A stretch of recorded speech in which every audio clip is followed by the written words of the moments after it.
World test championship లో భాగంగా బంగ్లాదేశ్ తో సొంత గడ్డపై తలపడనుంది పాకిస్తాన్. ఈ సిరీస్ లో జరిగే 2 మ్యాచ్లలో మొదటి మ్యాచ్ రావల్పిండిలో జరగనుండే, రెండవ మ్యాచ్ కరాచీలో జరగనుంది. అయితే కరాచీలో జరిగే రెండవ మ్యాచ్ కు ప్రేక్షకులకు ప్రవేశం లేదని తేల్చి చెప్పింది పాకిస్తాన్ క్రికెట్ బోర్డు. ఈ స్టేడియంను ఛాంపియన్స్ ట్రోఫీ కోసం సిద్ధం చేసుకోవడంతో అక్కడ కొన్ని నిర్మాణ పనులు జరుగుతున్నాయి. దీంతో ఈ పాకిస్తాన్ వర్సెస్ బంగ్లాదేశ్ మ్యాచ్ కు ప్రేక్షకులను అనుమతించలేదు. అయితే ఈ విషయంపై సీరియస్ అయ్యారు ఆ దేశం మాజీ క్రికెటర్, మాజీ వికెట్ కీపర్ కమ్రాన్ అక్మల్.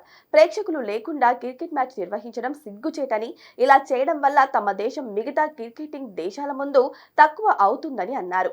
పాకిస్తాన్లో కరాచీ స్టేడియం తప్ప వేరే స్టేడియం లేవా? ముల్తాన్, ఫైసలాబాద్ వంటి నగరాల్లో కూడా మనకు స్టేడియంలు ఉన్నాయి. అవి అంతర్జాతీయ ప్రమాణాలు కలిగిన స్టేడియంలు. మ్యాచ్లు అందులో నిర్వహించవచ్చు అని అన్నారు. కరాచీ స్టేడియంలో నిర్మాణ పనులు జరుగుతున్నప్పుడు, ఆ విషయం ముందే మీకు తెలిసినప్పుడు వేరే స్టేడియంలో మ్యాచ్లు నిర్వహించాల్సింది అని పీసీబీపై ఫైర్ అయ్యారు కమ్రాన్ అక్మల్.